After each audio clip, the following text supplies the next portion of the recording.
19 years I've been at this job, I've seen human beings killed at the hands of others in every way imaginable. You name it, I've seen it.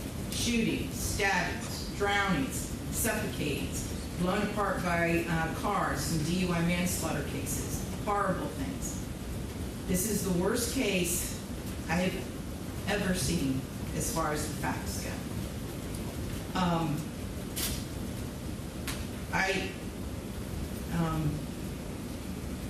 When the person from fire department, when he testified, and when he said that he retrieved the body of Ronnie Oneal from the home, and all he could do was sob. It took every ounce I had not to start sobbing too. Because there is no way any person with any feeling could have witnessed or seen the photos of what occurred that night and not be haunted for the rest of your life. I know I will be. For the rest of my life, I'll be haunted by what I saw as far as the evidence and just the abject cruelty of it all. The abject cruelty.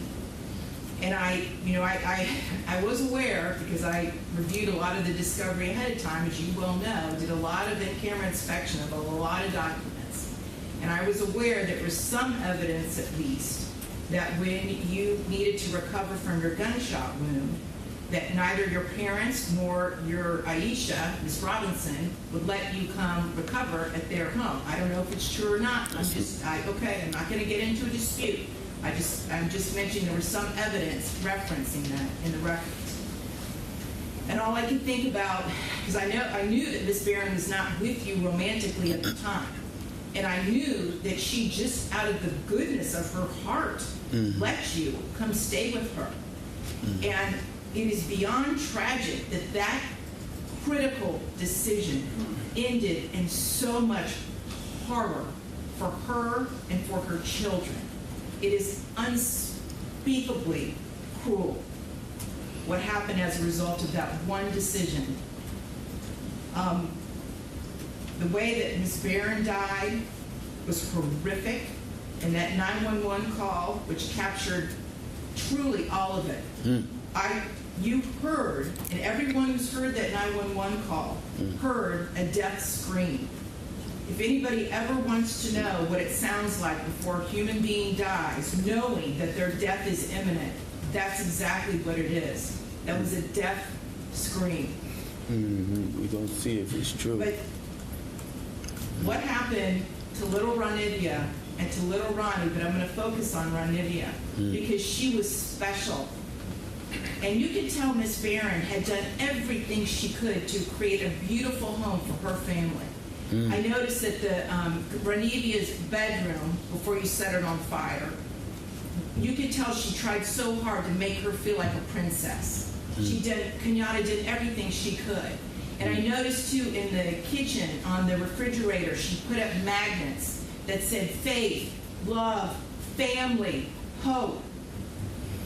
And then you know what else happened to that refrigerator during that night? It got splattered with blood all over it due to what happened. Little Ronidia, she couldn't scream, she couldn't run away, and she witnessed what you did to her mother as far as shooting her mother in the arm with the gunshot. She knew. And the horror that that child suffered. And she already had a life where she was born with challenges regarding her physical and her mental disabilities. But the pain and suffering that she suffered that night at your hands, unspeakable, absolutely unspeakable.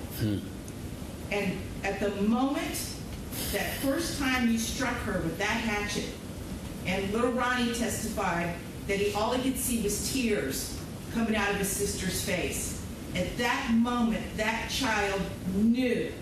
She knew she was being betrayed in the cruelest, most tragic and sorrowful way that a child could ever be betrayed. She was being betrayed by her parent, the one person that should be there to protect their children and love them and keep them from harm. And that was the last thing that child felt before she passed on from this earth, was your utter, cruel betrayal to her. And I read somewhere, and I don't know if it's true or not, I have no idea, but I read somewhere that souls pick their lives, and that they know exactly how difficult their lives are going to be before they enter into this world. And I don't know if that's true or not, but if it is, Ronnie O'Neal is one of the bravest souls I have ever come across in my 54 years on this planet. One of the bravest ever, ever. Because she suffered so traumatically. Ronnie Oneal III is an African-American man who resides in Florida in the United States of America. Kenyatta Barron, also known as Kiki, was his girlfriend at the time. In 2009, Kenyatta gave birth to their first child, a girl named Ronnie Oneal. Ronnie was a non-speaking autistic girl. The couple had their second child in 2010. They named him Ronnie Oneal IV, also known as Ronnie Jr. Ronnie and Kenyatta lived with their two children in Riverview, Florida. The past criminal history of Ronnie included charges of marijuana possession as well as driving without a license. However, there was no indication that any violence had taken place. On March 2018 at 11:43 p.m., a 911 call was made to Hillsborough County Sheriff's Office. 10 seconds.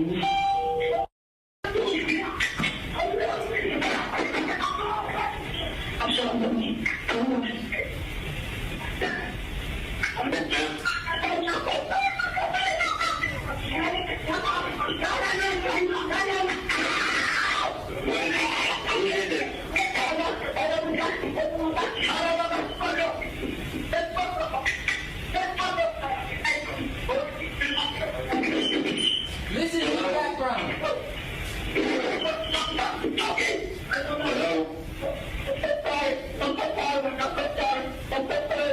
What is the address you're at?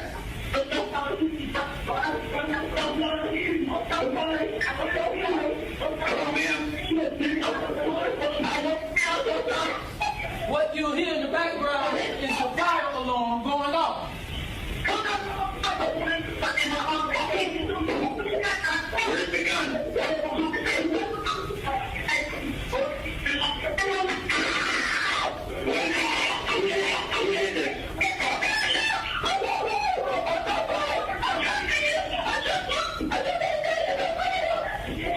There's deputies on the way. Who did this?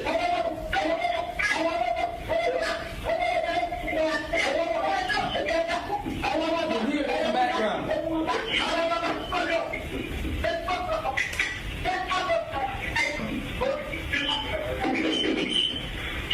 In the background. The distraught caller was Kenyatta Barron. You could hear her in the background screaming, quote, "I'm shot, help me please," unquote, and also while in tears repeating, quote, "I am so sorry," unquote. 6 minutes later, at 11:49 p.m, dispatchers received a second call from the same residence, but this time the caller was a male, Ronnie Oneal. He told the dispatcher, quote, "I've just been attacked. Kiki tried to kill me," unquote. 911, what is your emergency? Hey, I just been attacked by some white demons inside Kiki. Kiki, her name is Kiki, and she tried to kill me. What's she at? Huh? Sheriff's deputies responded to the harrowing 911 call, and officers arrived on the scene at 11:49 p.m. 33-year-old Kenyatta and a 9-year-old autistic daughter, Ronnie were brutally murdered. 8-year-old Ronnie Oneal Jr. was stabbed multiple times and set on fire, sustaining grievous injuries. Kenyatta was lying unresponsive on the front lawn of their burning house on Pike Lake Drive. She had gunshot wounds and blunt force trauma injuries to her face and upper body. It was noted that shotgun pellets were in her skin. There was a gunshot wound to her right back shoulder and another much larger wound to her right elbow. Her arm was broken in 2 places. There were several injuries she sustained to her head, including 15 separate lacerations, abrasions, and contusions to her face and head. These wounds were inflicted by being beaten with a shotgun. Her head was fractured in 7 places. Her jaw and several facial bones were fractured, and she had several fractures to the base of her skull. Teeth were missing out of her mouth, indicating she was struck in the mouth with a shotgun butt. First aid was administered by paramedics but was unsuccessful. The officers then forced their way inside the house, at which point the garage door opened and a blood-spattered Ronnie Oneal III walked out and headed towards the deputies. The officers repeatedly ordered Ronnie to stop and get on the ground, but he ignored their commands, which led him to being tasered. Ronnie was thrown into the back of a patrol vehicle, where he began repeating Allah Akbar, which means God is good. Meanwhile, deputies had returned to the burning house and discovered Ronnie's daughter Ronnie and son Ronnie Jr. Ronnie Jr was suffering from severe burns and had a gaping wound in his stomach. Approximately 30% of Ronnie Jr.'s body had been burnt. He was staggering. Walking. He was was upright, but staggering. He was apparently severely injured, and I met him in the yard, and we laid him down. See, his injuries, I didn't want to move him or cause any further injuries to him, so I put him down into the grass and started worrying about getting medical personnel to him. Ronnie was murdered with an axe. The police found her deceased body in the burning house with multiple stab wounds. According to the child fatality report, the child suffered penetrating, chop, and blade wounds to the head, neck, and torso. She also sustained several fractures to her foot and skull. Ronnie Oneal III stood trial for several offences. Among these are 2 counts of first-degree murder, 1 count of attempted first-degree murder, 1 count of first-degree arson, and 1 count of resisting an officer without violence. As the trial began, the state attorneys presented the jury with evidence that Kenyatta was hunted down by Ronnie as she hid in a closet and made a last-ditch effort to save herself by calling 911. In court, the 911 recording was played to convey the fear Kenyatta was feeling at the time. Her voice was filled with fear when she made the call. Her fear was almost palpable. In addition, the state asserted that Kenyatta identified Ronnie as a killer, that the killings were, quote, carnage, unquote, and that Ronnie's daughter was paralysed and incapable of fighting or calling for help. The court has held that the Sixth Amendment, in addition to guaranteeing the right to retained or appointed counsel, also guarantees a defendant the right to represent himself. It is a right the defendant must adopt knowingly and intelligently. Under some circumstances, the trial judge may deny the authority to exercise it, as when the defendant simply lacks the competence to make a knowing or intelligent waiver of counsel, or when his self-representation is so disruptive of orderly procedures that the judge may remove it. The right applies only at trial. There is no constitutional right to self-representation on direct appeal from a criminal conviction. Statistically, murder defendants who represent themselves in trial don't fare well. Despite being advised by the judge to be represented by an attorney, Ronnie waived his right to an attorney and decided to represent himself throughout the proceedings.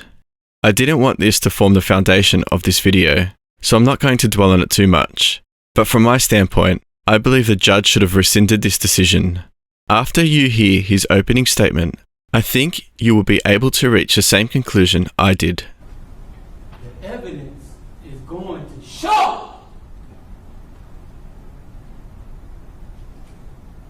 that we are under some of the most vicious,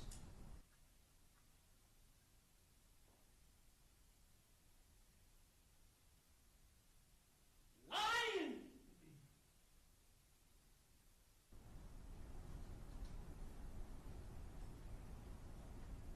fabricating, fictitious government you ever seen.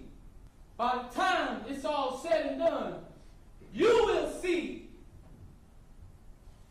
who is the mass murderers. The state of Florida. You will know why what occurred on March 18, 2018 occurred. And the evidence is going to show that law enforcement tampered with evidence to meet their such high burden of proof. This theatrical display goes on for 30 minutes. There were so many errors made by Ronnie while acting as an attorney. This person is accused of 2 heinous crimes, murdering 2 innocent citizens, and he is screaming at the jury and showing the anger and rage that the government alleges he had when he committed the crimes. In my opinion, Ronnie presumed that his self-assigned persuasive techniques would help him build a convincing defense. On the other hand, such an approach probably had the opposite effect on the jury. Ronnie's every move would have been noticed by the jury. Whenever you see how Ronnie presented himself throughout his case, the pace he kept throughout the courtroom, his body language, gestures, rage, anger, and mood swings, it paints a graphic picture of what he was like when he committed these crimes. Ronnie stood the jury in silence before addressing them, head bowed, rubbing his hands together as he did so. When he appeared before the jury, the first thing he did was shout and claim that he had evidence that showed, quote, "We are living under the most vicious, stupid, manipulative, fabrication, fictitious government you ever seen," unquote. The evidence is going to show that we are under some of the most vicious,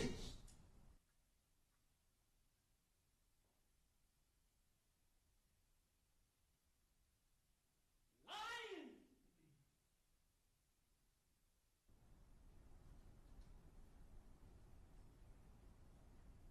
fabricating, fictitious government you ever seen. Other claims brought forward by Ronnie included that law enforcement tampered with evidence, that he also called 911, and that he was acting in self-defense. He said, quote, "I am asserting justifiable homicide because I acted in self-defense and moved to protect myself and my children from Kenyatta Barron," unquote. I'm asserting justifiable homicide because I acted in self-defense and moved to protect myself and my children from Kenyatta Barron. Ronnie added that he is, quote, "competent as can be," unquote, and that law enforcement is trying to make it seem as if he is, quote, "some kind of menace to society," unquote. Ronnie shouted at one point during Monday's opening, quote, "I look alone, but I am backed by a mighty God," unquote. The evidence is going to show I look alone, but I am backed by a mighty God. Ronnie argued that his fighting spirit kept his disabled daughter alive when she was born with severe health conditions. The prosecutor presented Ronnie to the jury as an aggressive serial killer, whereas Ronnie showed the jury in sharp contrast that he was a loving and caring father. When my daughter was born, it was me who gave the command to find the final command to keep her alive when she was on life support. When she was born, 2 pounds, 2 ounces, and couldn't breathe on her own. It was me who fought to keep her alive. But all of a sudden, I just want to take her life for no reason. Although I tried to remain objective and tried my best to find words that could adequately describe how I felt when listening, I found it challenging to do so. This young, helpless, beautiful, disabled girl had her life viciously taken away from her. During the trial's second day, assistant state attorneys brought out a shotgun that they said had been used by Ronnie Oneal III to kill Kenyatta Barron. They said the shotgun was broken in half. Does it appear that the barrel portion of this is bent? Ronnie Oneal wanted to hold the gun in his hands. However, neither the prosecutor nor the judge was comfortable with this. Because I feel that's in everyone's best interest. Yes, ma'am. And I'm not some convict. I'm innocent until proven I know, guilty. Mr. O'Neill, and I assume that as well, but... Right, but y'all treat me like you don't know that. During the trial, several first responders were called to testify. Donald Foster, one of the firefighters who helped battle the flames inside Kenyatta's home, said he found himself slipping on blood when he was inside. Foster was looking for Ronnie's young daughter, who the state said he killed with an axe. He told jurors he crawled to the back of the home and found the young girl. Foster said his goal was to get her out, and after he laid her in the front yard, he said she was unrecognizable. And I don't remember if it was a deputy or a bystander came by and said that there's another child inside the house. And I realized that the floor was covered in blood. Everything in the room was on fire. So clothes, wall, ceiling. Once again, visibility was limited. I thought I had found a patient. What did you do then? Hugged my other firefighter and cried, to be honest with you. There was a heartbreaking phase of the trial that was unique in a legal sense. That was when Ronnie Oneal cross-examined his own son. Ronnie's questioning of his own son, who was just 11 at the time, about the murder of his mother and sister, forcing him to recall suppressed memories from the evening of March 2018, would undoubtedly have been highly traumatic for young Ronnie Jr. Having Ronnie Jr. testify was critical for the prosecutor's case, as he was the only witness to his mother and sister's murder.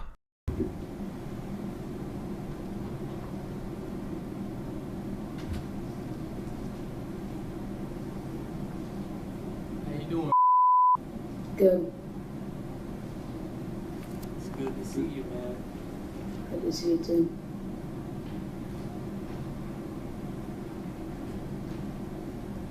Do you remember talking to some attorneys that came to see you? And they said that they were there on my behalf by the name of Jennifer Spradley, Carolyn Schindler. What's the objection?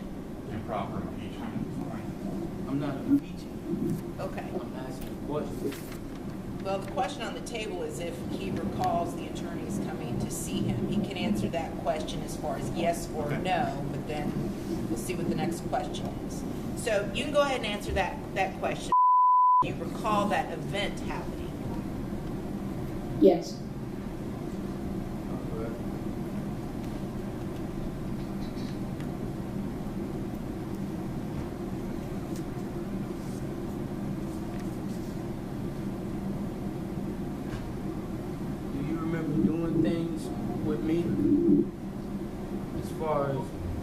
Things in the neighborhood and going to family events and things like that. Objection, relevance. I'm going to sustain the objection. So, Mr. Oneal, your questions have to pertain to issues that were raised on direct examination, all right, as part of your cross-examination. So I have sustained the objection, so do not answer that question, okay?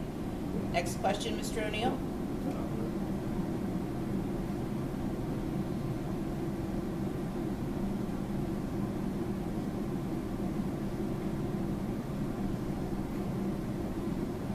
Do you remember doing an interview with Detective Dirks? Yes.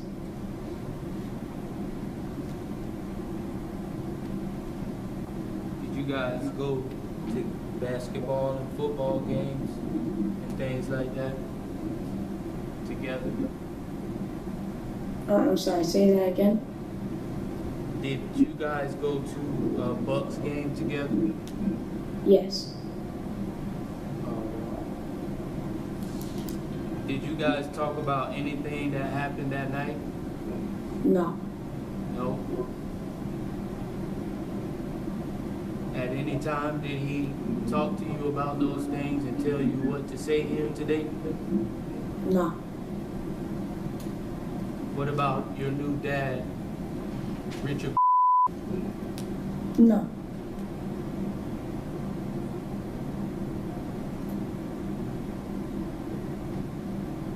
All right.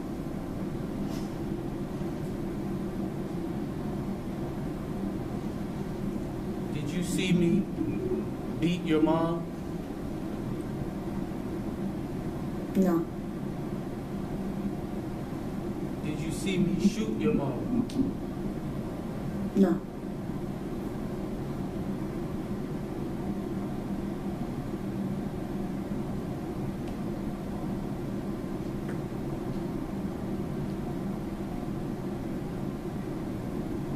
Are you sure? Yes.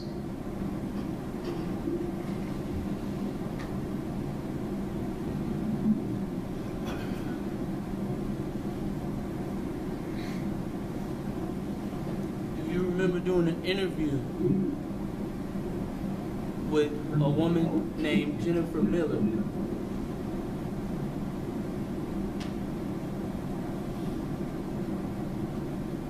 Did you hear me? Jennifer Miller? No, I do not remember. Well, you did do an interview with her. And you told her. Objection and proper impeachment.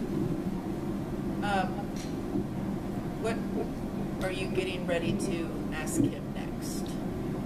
About the question that I just asked. Okay, so if he did the interview with Jennifer Miller? And No, well, before that, about him seeing the shooting his mom. Okay, well, you can go ahead and ask that question then. And he told Jennifer Miller something different. So I believe that's the proper impeachment. Well, you have to identify what record you're relying upon as far as the statement goes.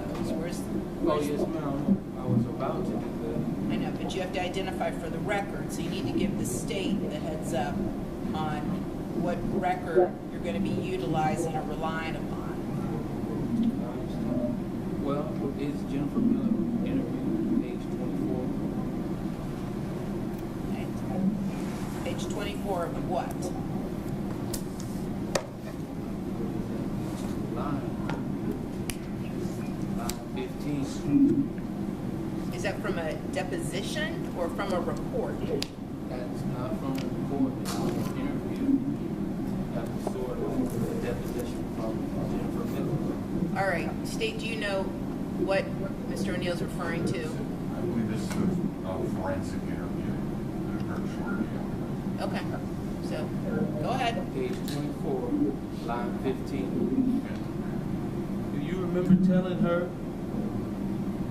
after she asked? She said,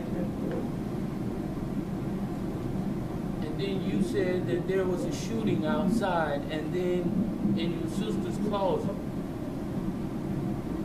And then she said, who was getting the shooting? And you said, my mom. And she said, your mom, okay. And did you see it happen, or did you just hear it happen, or something else?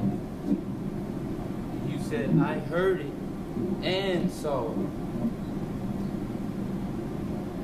Do you remember that?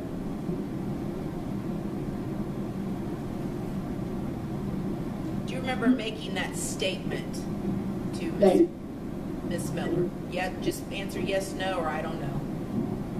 Like saying that my mom shot. No, let me ask it again.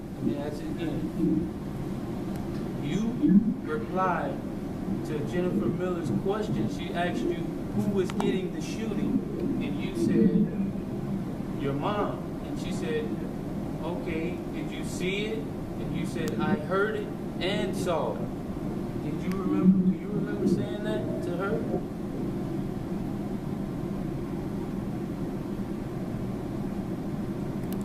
No, I do not. All right.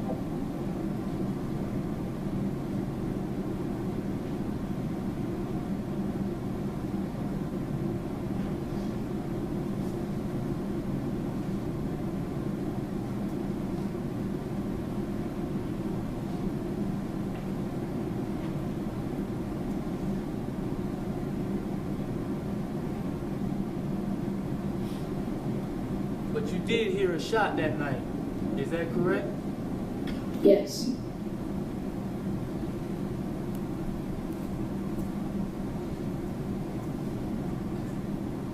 And when you heard that shot, where were you at that time? Standing by the house phone.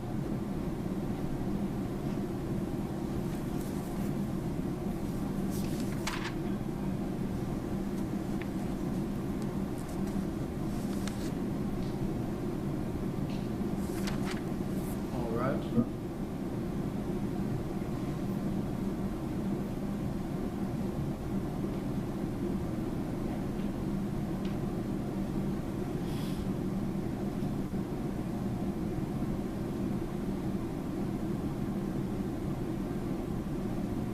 Do you know where your mom was shot at? And what part of the body she was shot in? Do you know anything about that?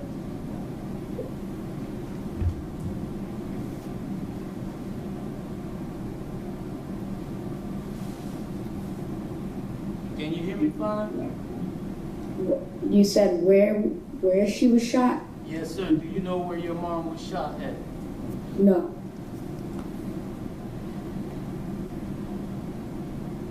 Deposition, page 68. Whose deposition? Our deposition of Mr. Yes, with Page and line, please. page 66, line 19 to 22. Oh, no, hold on. I'm sorry. Page 68, line 14. And, hold on, 1 second. Get this right.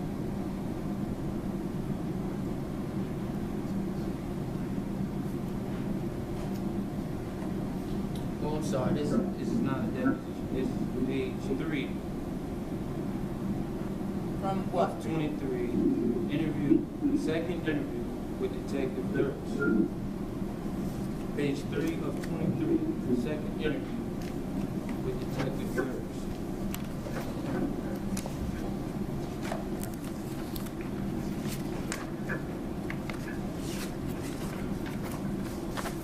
All right, and what is the question? Ma'am, just a moment. Hold on, I'm sorry. Hold on 1 second. Let the state find what you're referring to. Okay, you may proceed. All right. And so you say you do not know where she was shot. Is that correct? Yes. All right. Well, did you know that you told Detective Dirks during your interview with him? You said that I shot her in the stomach. When you say I shot her, you need to be a little more specific. You just said in the stomach. He asked you, where did your mom get shot? And you said, in the stomach. Do you remember that?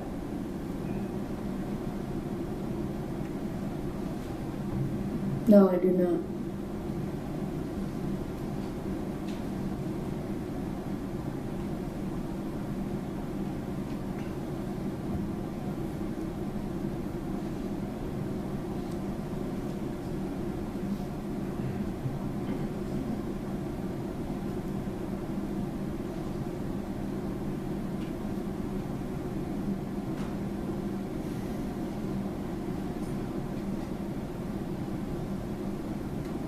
You said just a while ago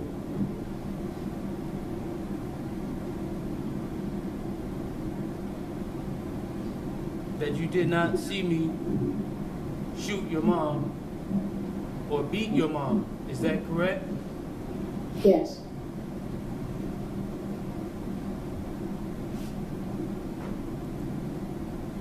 Page 28. Interview with Miss Miller.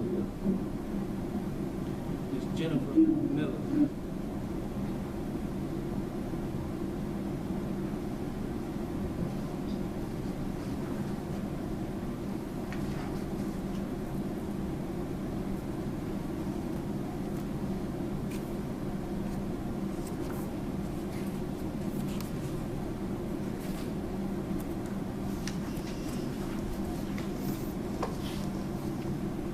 Do you remember telling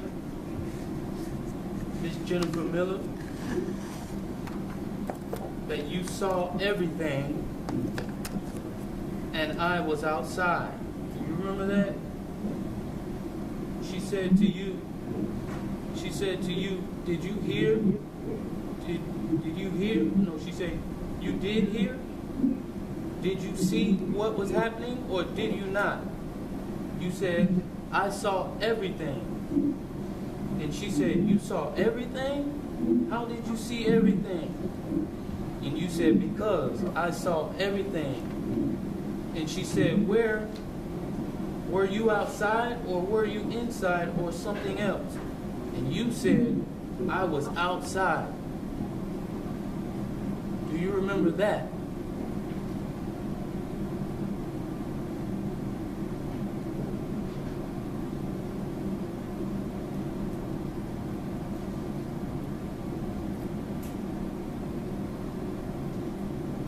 question is, do you remember saying that to someone named Jennifer Miller? Or do you remember saying that to Jennifer Miller, that you were outside and that you saw everything? No. All right.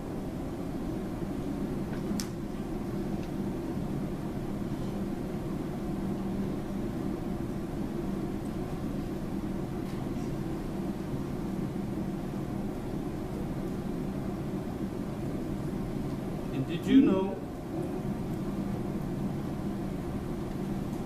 in your deposition by my counselors, Jennifer Spradley and Carolyn Schimler? Guys, he in line in the deposition. Mr. O'Neal. Page 103.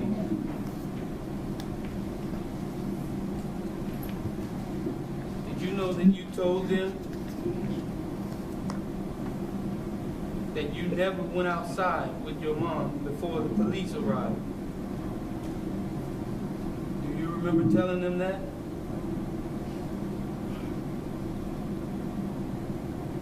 She asked you, she said, okay, so is your mommy ever inside of the house when anything is set on fire? And you said, no, she was outside. And she asked, okay, and you're never with, are you ever with your mom outside the house? And you said, no. Do you remember telling her that? Yes. You do. All right.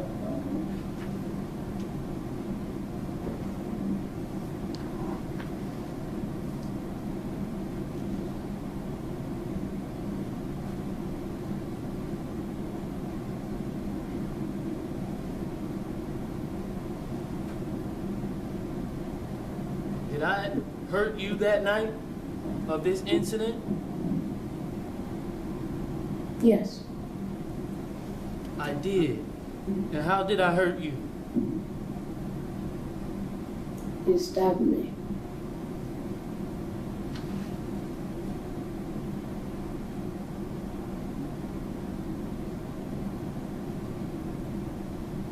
Second interview.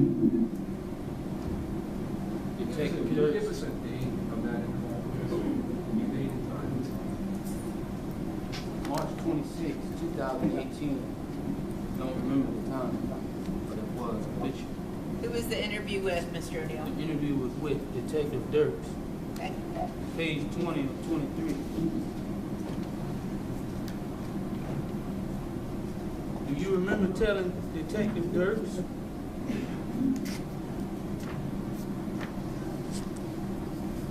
after he asked, did your dad hurt you the night that he hurt your sister?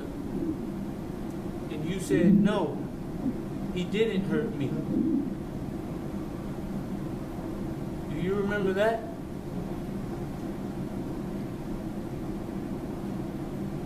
No.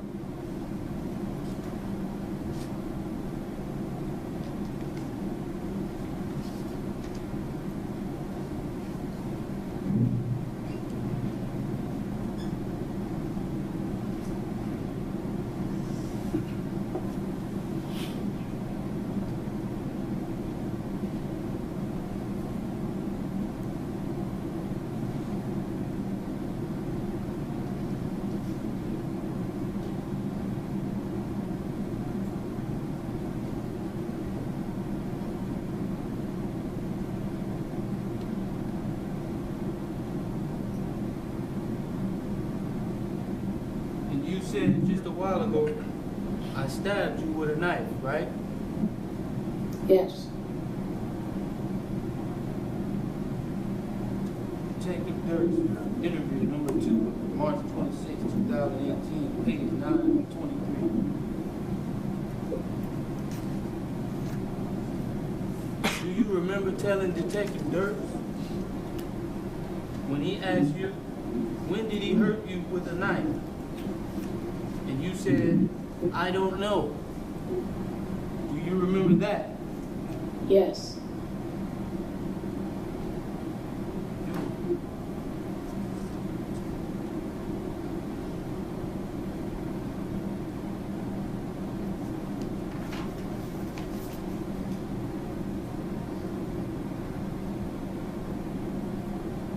then Detective Dirks asked you, was it the same night or was it before that? And you said, no, it was another day. Do you remember that? Sorry, repeat that again? Detective Dirk says, was it the same night or was it before that? And you said to him, no, it was another day.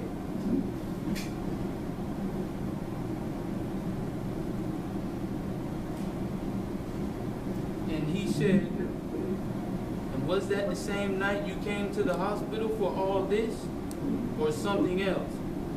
And you said to him, something else. Do you remember that?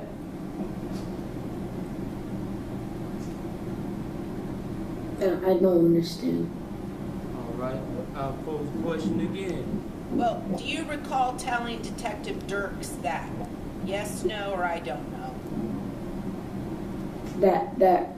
Why I got hurt? Like, No, he asked you, when did it happen?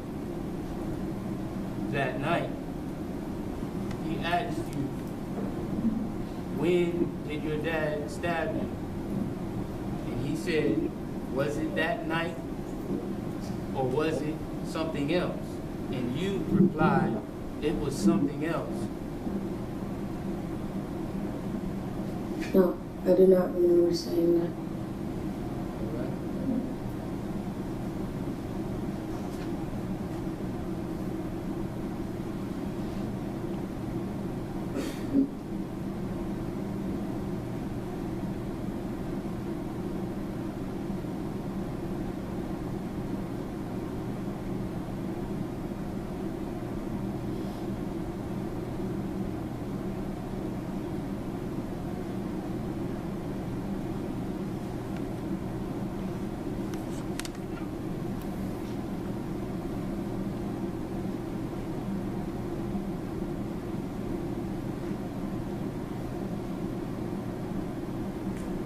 When you heard the gunshot that night,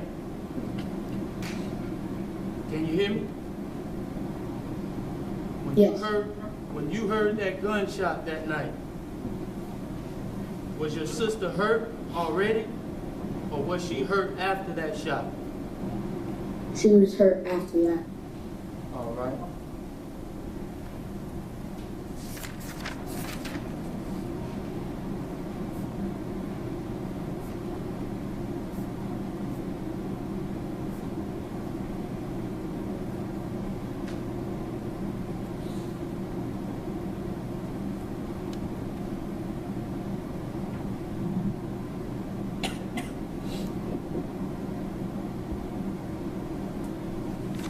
Remember? All right, In I'm the sorry. interview- Hold on one second, Mr. O'Neill, 1 second. So I just want to make sure, let's just take everybody, just take a moment. Let's stand up in the jury box and just stretch and get blood flowing. We're not taking a break, we're just taking a little stretch break, all right? Okay, very good, very good. All right, and Mr. You want to stand up, you can take a stretch break too. All right, very good. Let's continue on.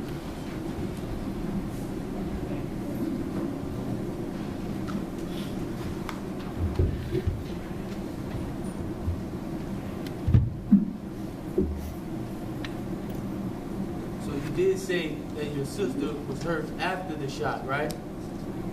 Yes. Right. You remember in the interview with Jennifer Miller,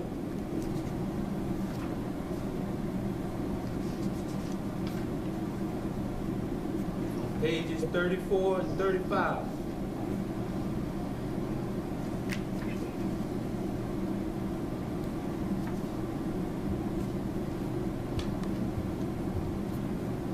Also, well, let me just start with Jennifer Miller. You told her on page 34 and 35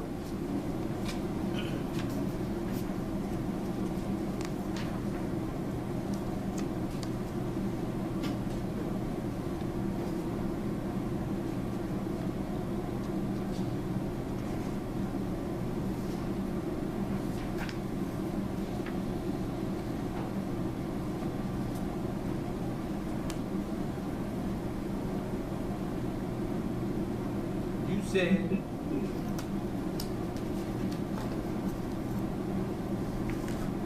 was your sister hurt before or after the closet shooting? You said she was hurt before the closet shooting. Do you remember that? No.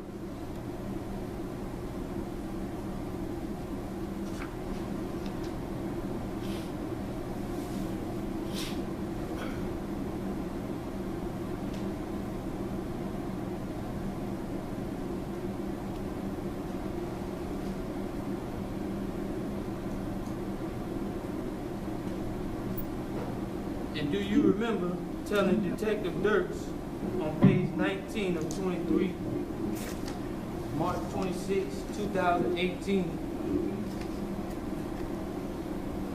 he said, he asked you the same question. Was your sister hurt before your mom runs outside or after? And you said, after hurting his sister, no, here it is.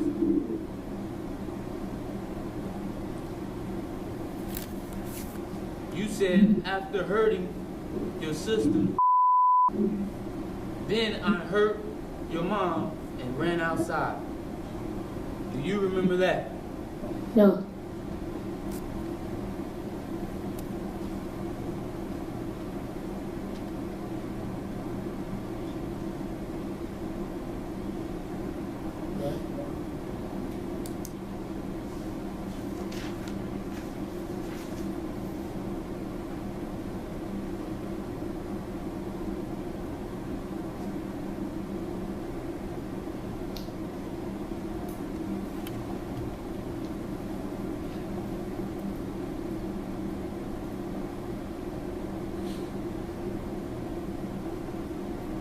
One second.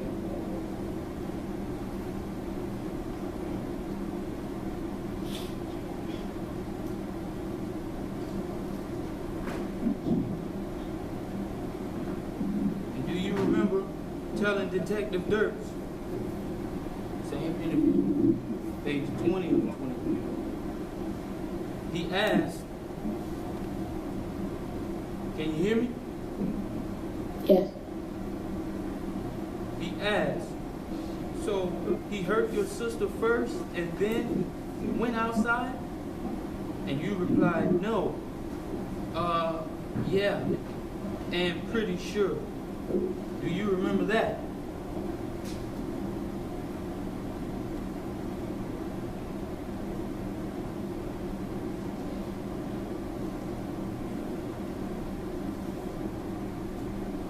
Question is, do you recall telling Detective Dirks that statement? No.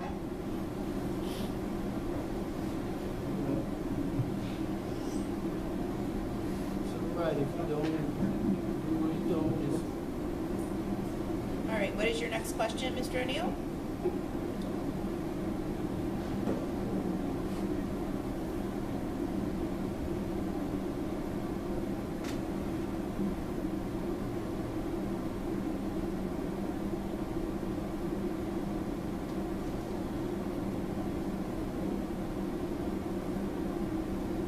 What do you remember happening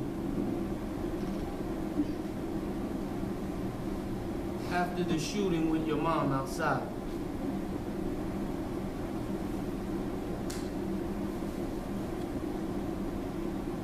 You coming back inside and you getting my sister and then putting her in my parents' room and then you hit her with an axe.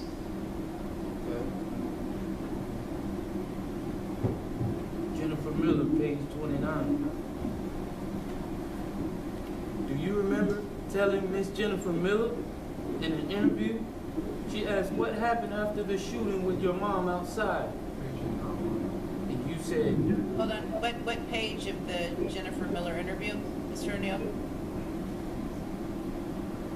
Page 29. Okay. line 12 through 15.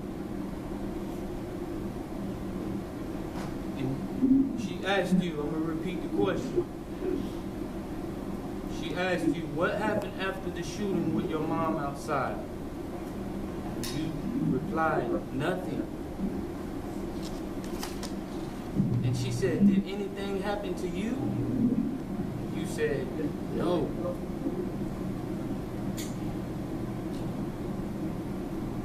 Do you remember that? No.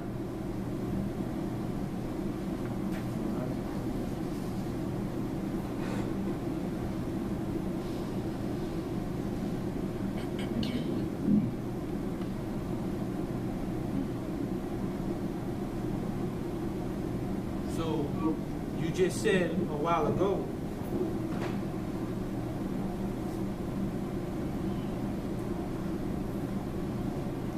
that, hold on one second.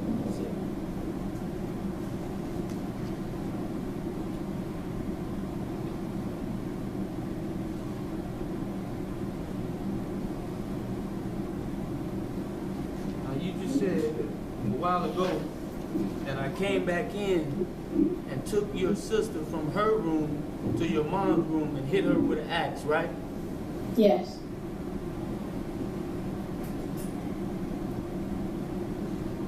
Do you remember?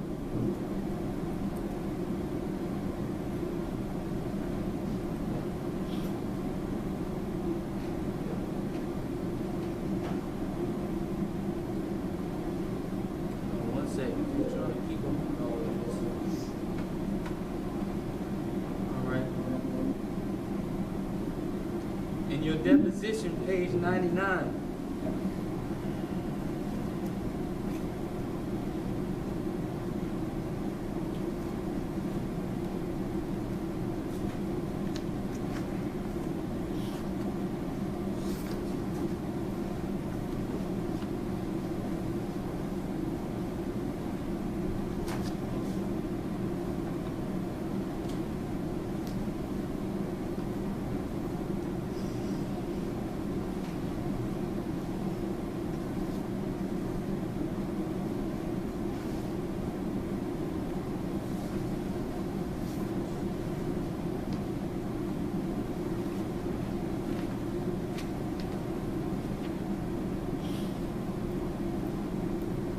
Deposition, page 99, you told her,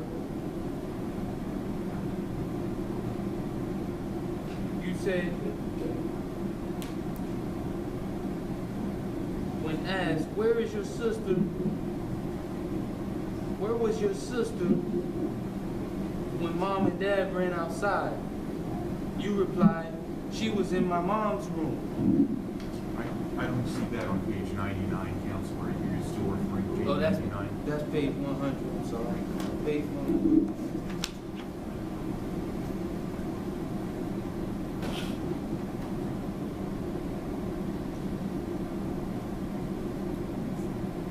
Did you hear the question, son? Yes, I did. Do you remember telling my attorneys in your deposition when they asked, where is your sister when mom and dad ran outside? And you replied, she was in my mom's room. Do you remember that?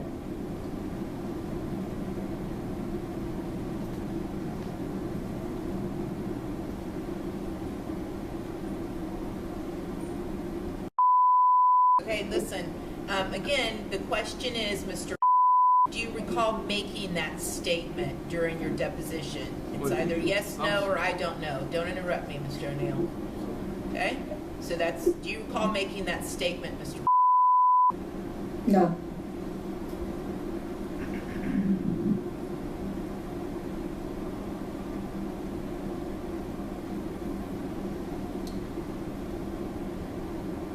I'm sorry. On page 99, you told them you don't remember when she went from her room to your mom's room.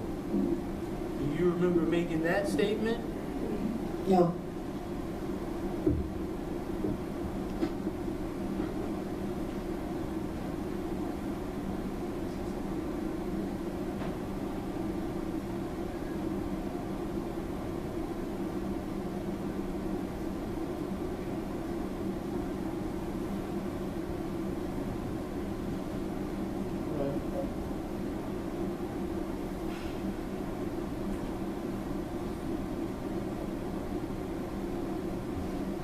You just said a while ago that I told you to go get some things.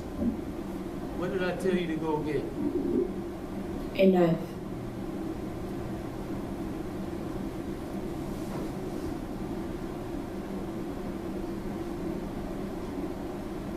All right. Jennifer Miller, page 39.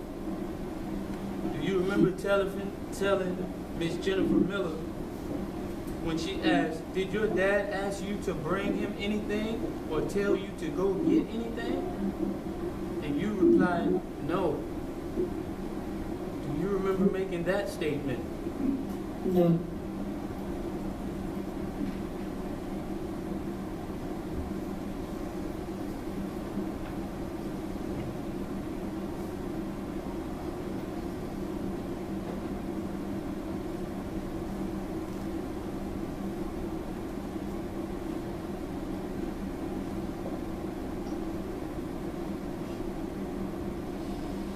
You said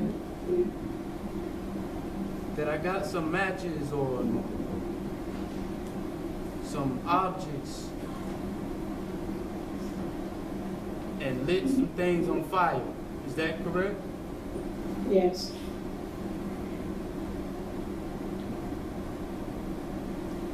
And if I remember correctly, you just told Mr. Harmon here or Mr.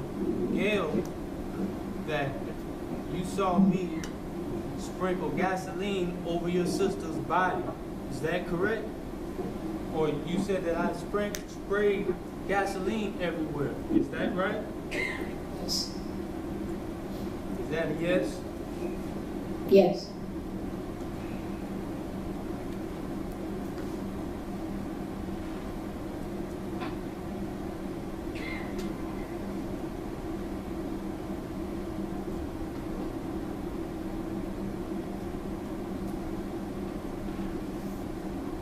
Do you remember in the deposition page 105, do you remember telling my attorneys when they asked you, did you ever see your dad pouring gasoline anywhere in the house? And you replied, no. Do you remember making that statement? No.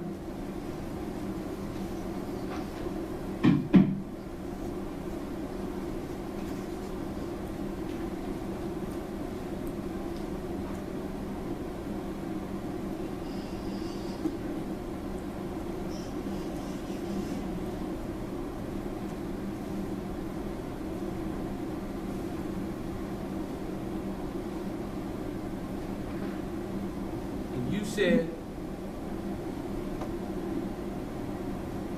that I had my foot on you and went to strike you or strike a match and set you on fire. Is that correct? Yes. Do you remember Jennifer Miller interview, page 36, 37?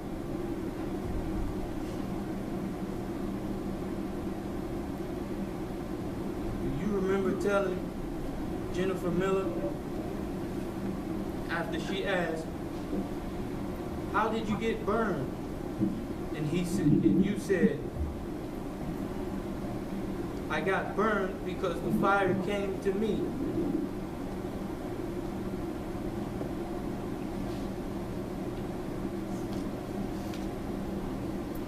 Do you remember that statement?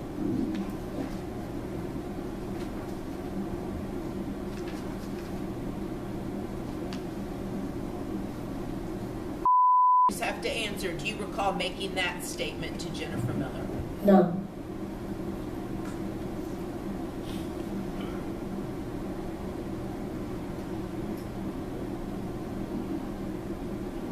And she She asked you.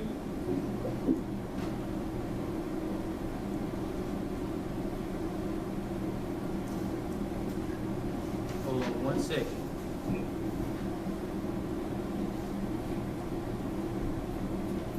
And she said, she asked you, Jennifer Miller asked you again.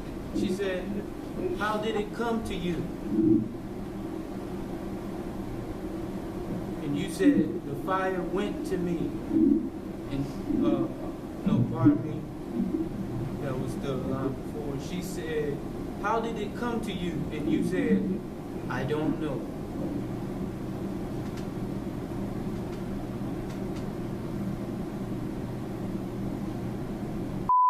Do you recall making that statement to Jennifer Miller? Yes. And do you recall my attorneys asking you the same question? They said, Page in line, Mr. O'Neal. oh, page 30. Oh, I'm sorry. Page 104, line 22 and 23.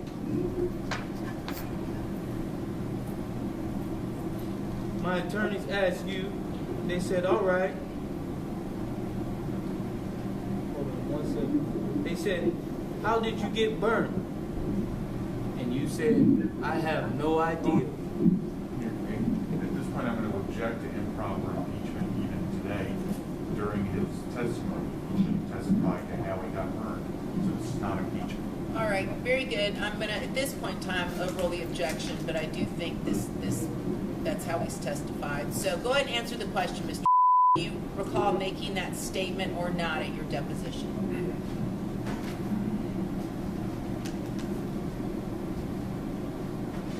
Do you remember making that statement?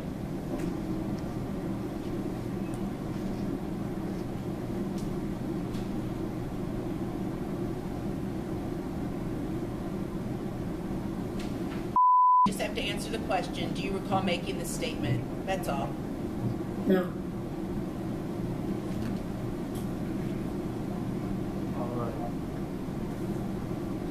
All right, thank you. All right, very Have a good. good one, all right? All right, very good. It's time redirect. Ronnie Jr. had a vastly different story about the events of that day than his father does. He told police that he heard his mother and father arguing and went to see what was going on. He says he then saw his father holding a shotgun and his mother running into Ron Nivier's room to hide in the closet. Noting that his son was there, Ronnie then told Ronnie Jr. to, quote, walk around and say the words Allah Akbar, unquote, and also told him to kill his mother. And then my dad told me to walk around and say, like, some words. And do you remember what words your father told you to say? Allah Akbar. Allahu Akbar? Yes. And he told you to walk around and say that? Yes. And did you do that? Yes. And where were you doing this, walking around and saying Allahu Akbar? It was like you would walk, like, at the front door, you would walk in and then it was there, so like the living room. Okay, so you went out to the living room and did this? Yes. Okay. And what happened next? What did you hear happening? And then my dad said, come in here and come kill this, the B word, and then Ronnie then forced him to hold the shotgun with him while he fired it. I went in the room and then he handed me the shotgun and like helped me shoot it. But it is unclear whether the bullet they fired actually hit Kenyatta, or if she was shot after that. It is known that she was shot in the arm. As a 911 call she managed to make between being shot and beaten to death has her on the recording saying she had been shot in the arm. Ronnie Jr. further testified that his father then chased his mother out of the house and beat her with a shotgun. I just saw her, like, she was like stumbling outside, and then I just saw my dad chase her. So your mother stumbled past you going outside. Did she go out the front door? Yes. Can you tell us when she ran out the front door, if she was hurt? Were you able to see whether or not she was hurt? No, it was dark. Okay, was she saying anything? No, nothing that I remember. Was your father chasing her? Yes. Did he still have the shotgun with him when he chased her out of the house? Yes. The brave little witness had to recall the horrid murder of his disabled older sister, Ronnie Jr, and the horrific attack his father had put him through. What happened when your father came back to the house? He went into the, actually, he went in the garage.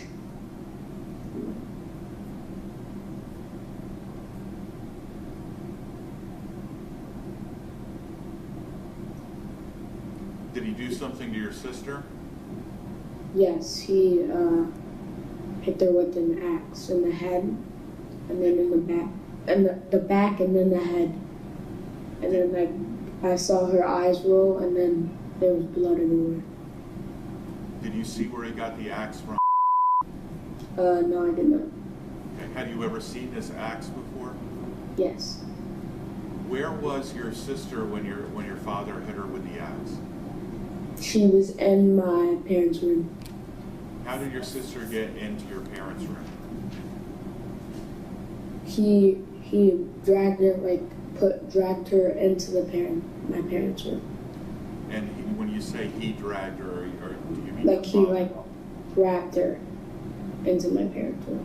Your father grabbed her and dragged her into your parents' room? Yes. Can you describe kind of how he dragged her? Was it by one arm, by her legs? How did he do that? Just one arm, taking her to the room. Was your sister awake when this happened? Yes. Okay. And was it in your parents' room where you saw him hit her with the axe? Yes. And where in the room did he hit her with the axe? Do you remember that? So it was, you would walk in the door, and it was she was sitting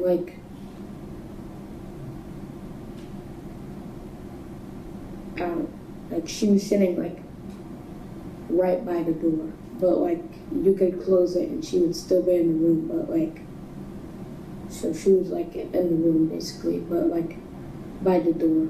Okay, so kind of just inside the bedroom, Yes. Your mother and father's bedroom? Yes. Okay.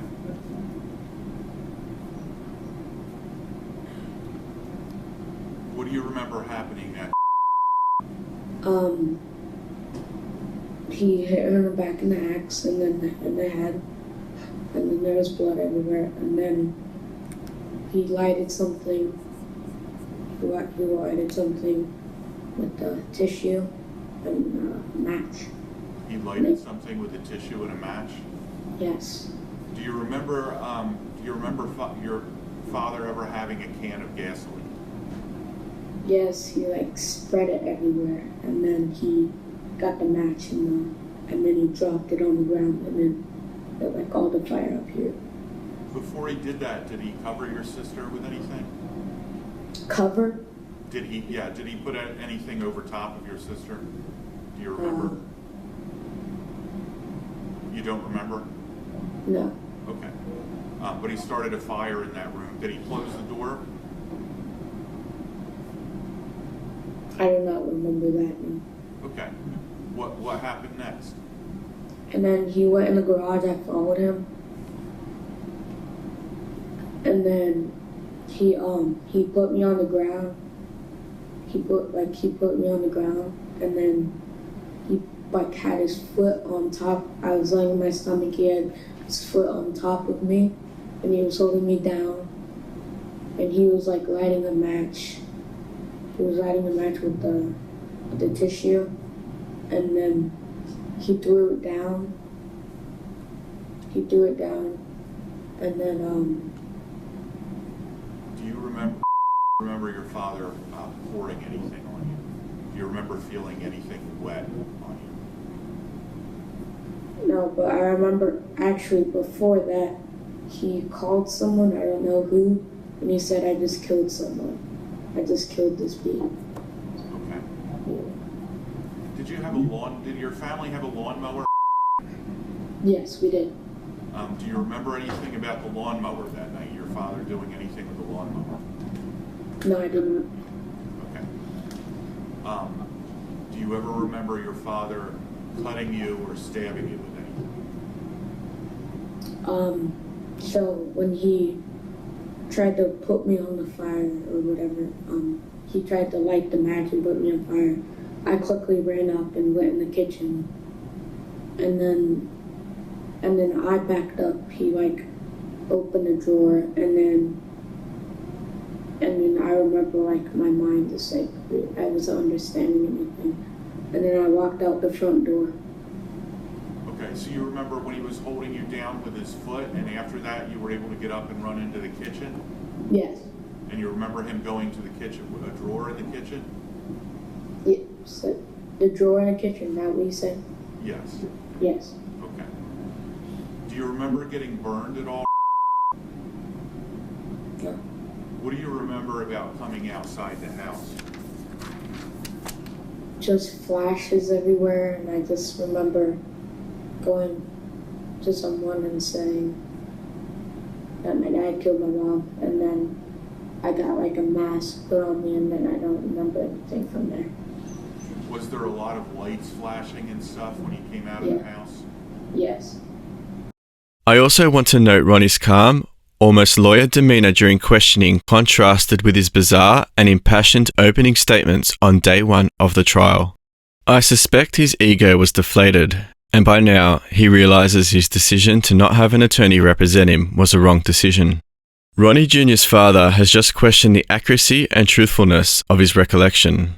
It would be impossible for me to imagine many 11-year-olds composing themselves as he did. The only way I can describe Ronnie Jr.'s testimony is a testimony of extraordinary bravery, strength, and maturity.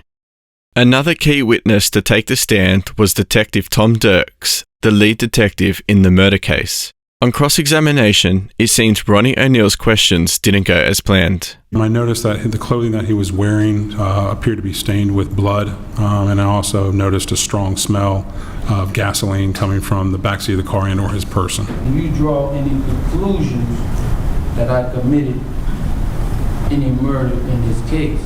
Yes, that's why I arrested you. You say that I didn't kill Kenyatta Barron in self-defense? I'm not going to say that, no. I arrested you for her murder. Ronnie then had the opportunity to call his witness to the stand. This time, it was his neighbour who saw what happened outside that night through a bedroom window, and a mother of another child Ronnie fathered a few years ago. Stood over her, did this like striking thing like 3 times, and he shot her. And how many times is that again? 3. 3 times. And you're sure about that, right? Positive. Positive. You've seen 3 strikes. Positive. When the mother took the stand, Ronnie asked her to confirm that she and Kenyatta were fighting a few weeks before the murders. Yes, we were. We never got along, like at all. His third witness was a Hillsborough County Sheriff's deputy who pulled 911 dispatch records but did not review them. Throughout the entire trial, Ronnie focused heavily on cell phone records and seemed to be trying to convey that a 911 call he made was missing. Do you see a call at 3:52? No, I don't. I wonder why that is. Okay, again, you're just here to ask questions, not make comments. That witness was excused, and when the judge asked if he had any other witnesses to call, he said, What's your next question of the witness? I have no more questions because we're really done talking. Prosecutors began their closing arguments the same way they began their opening remarks, with a 911 call from 33-year-old Kenyatta Barron, Ronnie's girlfriend, as she pleaded for her life. Prosecutors said by then she had already been shot, and while the recording continued, Ronnie could be heard beating her with a shotgun. Like his opening statement, Ronnie yelled as he spoke to jurors, saying his son's statements were inconsistent and he believes his son was likely coached by the Hillsborough County detective. Ronnie admitted to killing his girlfriend while delivering his closing argument. I did kill Kenyatta Barron. But I want you to tell it like it is if you're going to tell it. The judge reprimanded Ronnie several times for foul language and his manner of addressing the prosecution during his closing argument.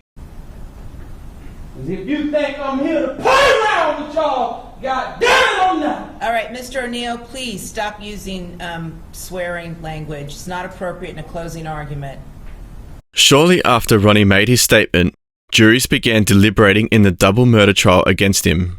The jury found Ronnie guilty of 2 counts of first-degree murder and attempted first-degree murder. He was also found guilty of arson, 2 counts of aggravated child abuse, and resisting an officer without violence. Ronnie sat quietly and did not appear to react as the jury foreman read the verdict just 4 hours after deliberations began. Okay. I'd ask the clerk to please publish the verdict. Thanks, Judge. State of Florida versus Ronnie Oneal III, case number 2018 CF 004019, verdict form, trial division 1. We, the jury, find as follows as the count 1 of the charge. The defendant is guilty of first-degree murder as charged. The defendant did actually possess and discharge a firearm causing death.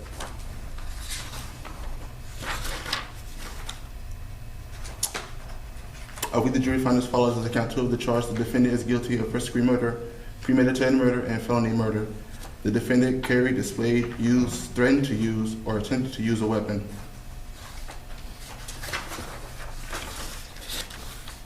We, the jury, find as follows the count 3 of the charge. The defendant is guilty of attempted first-degree murder as charged. The defendant carried, displayed, used, threatened to use, or attempted to use a weapon. We, the jury, find as follows the count 4 of the charge. The defendant is guilty of arson of a dwelling as charged. We, the jury, find as follows the count 5 of the charge. The defendant is guilty of aggravated child abuse as charged. We, the jury, find as follows the count 6 of the charge. The defendant is guilty of aggravated child abuse as charged. We, the jury, find as follows the count 7 of the charge. The defendant is guilty of resisting an officer without violence as charged. So say we all, dated this 21st day of June 2021. All right, very good. Thank you, members of the jury. So now that you have found the defendant guilty of first-degree murder, that means we will be going into a penalty phase. However, I'm going to give you guys the day off tomorrow, all right? There's some things we need to do as far as to get ready for that phase of the trial, which will begin Wednesday at 9 a.m. I anticipate that we will be concluded by the end of this week, so you don't need to worry about that, but I'm going to give you guys the day off tomorrow, all right? So you can go tend to your personal affairs, do what you need to do, and then we'll see you back here Wednesday at 9 a.m. Since you are still serving as a juror in this case, however, the rules still apply. You can't talk to anyone about this case. You can't do any research about this case. You can't watch, listen to, read any news accounts related to this case. And that will be the rule until I discharge you completely as a juror. All right? So with that, I think the pizza did arrive, so I don't know if you want to grab a slice on your way out the door, but there is pizza back there. And we will see you all on Wednesday morning at 9 a.m. All right? Thank you. All right.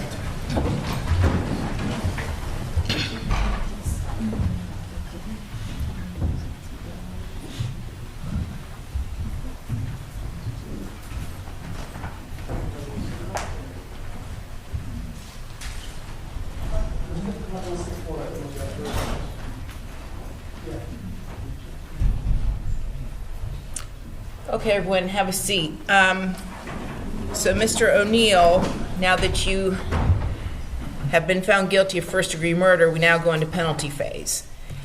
And as you are aware, it gets no more serious for any defendant in any criminal courtroom in this country than what you are facing now. I respect the fact that you chose to represent yourself, and I have to tell you, I think in another lifetime, you would have been an excellent lawyer. I really think that. You speak with great passion. I understood exactly the points you were making. I knew what you were attempting to get across in your opening statement, your cross-examination of the state witnesses, the direct examination of your witnesses, and your closing argument. Ultimately, your arguments were not persuasive to the jury, but nonetheless, I was able to follow exactly what you were trying to accomplish. However, as we move into penalty phase, I'm really going to strongly encourage you to consider allowing counsel to now step in and represent you. This is a much more specialized and rare area of the law that very few practitioners really practice in. as far as truly understanding the aggravating factors the state has to establish. And now you would have a burden of proof with regards to the mitigators, whether they're statutory or non-statutory. You've got to come up with proof by greater weight of the evidence that the mitigators actually apply. And you would have to come up with not just applicable statutory mitigators, but any applicable non-statutory mitigators.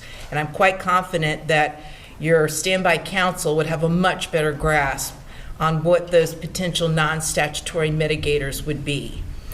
So I want you just to think about it overnight. I don't want you to make a decision right now. I want you to give it some serious consideration. All right?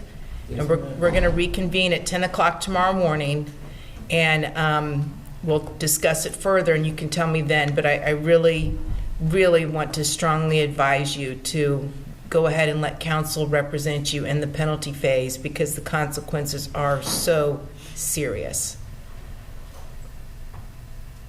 After being given a chance to address the court before his sentencing, Ronnie expressed no remorse for the murder of his child and girlfriend. This is often diagnosed with an antisocial personality disorder. Antisocial personality disorder, sometimes called sociopathy, is a mental disorder in which a person consistently shows no regards for right or wrong and ignores the rights and feelings of others. People with antisocial personality disorder tend to antagonize, manipulate, or treat others harshly or with callous indifference. They show no guilt or remorse for their behavior. Individuals with antisocial personality disorder often violate the law, becoming criminals. They may lie, behave violently or impulsively, and have problems with drug and alcohol use. Because of these characteristics, people with this disorder typically can't fulfill responsibilities related to family, work, or school. The jury recommended that the convicted killer serve life in prison without parole. The jury spent 3 hours deliberating about whether to recommend the death penalty. The deliberations came after the jury heard from family members of the victims, Ronnie's family members, a psychologist, state prosecutors, and defense attorneys the past few days. During his trial, Ronnie had acted as his own attorney, but opted to allow the court-appointed attorneys to represent him for the penalty phase. Vulnerable because of it. She can't help herself at all. She can't even talk. And this is her dad that's murdering her. The aggravating factors that have been proven to you as it applies to Miss Barron and to her 9-year-old daughter's murder are an avalanche.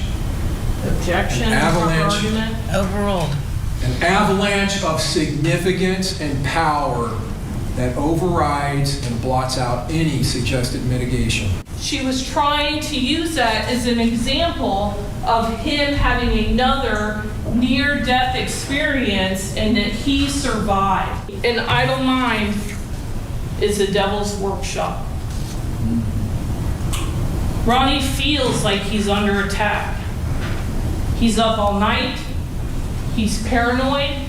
He's hypervigilant. He believes he was targeted by the shooting. They want to play that call for you and show you those photos over and over and over and over and over. Slow it down. Make it loud. Play it again. Let's stop it. Let's talk through it. Because they want you to focus on vengeance. It is not understood what caused Ronnie Oneal to commit these heinous crimes. Ronnie Jr. said tension was building in the Oneal family because Ronnie tried to convert his family to Islam. It was revealed during the sentencing phase that Ronnie was sexually abused as a young boy, and the psychological trauma was never treated. They also highlighted a near-fatal shooting, which again never saw treatment. Aside from the immediate physical injuries, a child's reaction to abuse or neglect can have lifelong and even intergenerational impacts. Childhood maltreatment can be linked to later physical, psychological, and behavioral consequences as well as costs to society as a whole. These consequences may be independent of each other, but they also may be interrelated. Little Ronnie was just 8 years old when his father stabbed him and lit him on fire in their Riverview home on the night his dad murdered Ronnie's mother and sister. Recovering from his stab wounds and burns has not been easy, but it's important for Ronnie to remember his mother. For him, the murders and even the trial were one brief moment in time. The sweet little boy dreams of becoming an actor someday, and he doesn't want his mother and sister remembered in their final moments of life as victims. Kenyatta Barron had gone back to school and was enrolled at Hillsborough Community College at the time of the murders. She still found time to play football with her son in the front yard and make him bean pie. Ronnie's sister, Ronnie Jr, was severely handicapped. She used a wheelchair and could not speak, so Ronnie learnt some sign language to communicate with her. He says his sister went to school and was even recognised because of a positive attitude. He noted that Ronnie Jr used to win this honour at school a lot. The honour was reflective of being a terrific kid. While he was in the hospital recovering from his injuries, Detective Blair brought Ronnie things from the Tampa Bay Buccaneers through his connections with the team. One night, as Blair was leaving, Ronnie reached out to the detective with a simple request that touched the big man's heart. He held the detective's hand and asked him to watch a movie with him. At that time, Ronnie was living with other family members, but there were problems at home. A court-appointed guardian was supervising his care. One day, the guardian rang the detective to see if he could find a home for the little boy. The detective developed a special bond with Ronnie. He and his family were actually hoping this phone call would happen. Now Ronnie has a new home, 5 new siblings that have accepted him into their lives, and new, loving parents who have formally adopted him. Quote, "They are really nice people.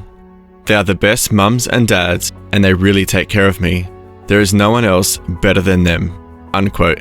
Detective Blair says they've adopted a family mantra that Ronnie repeats to himself in times of stress.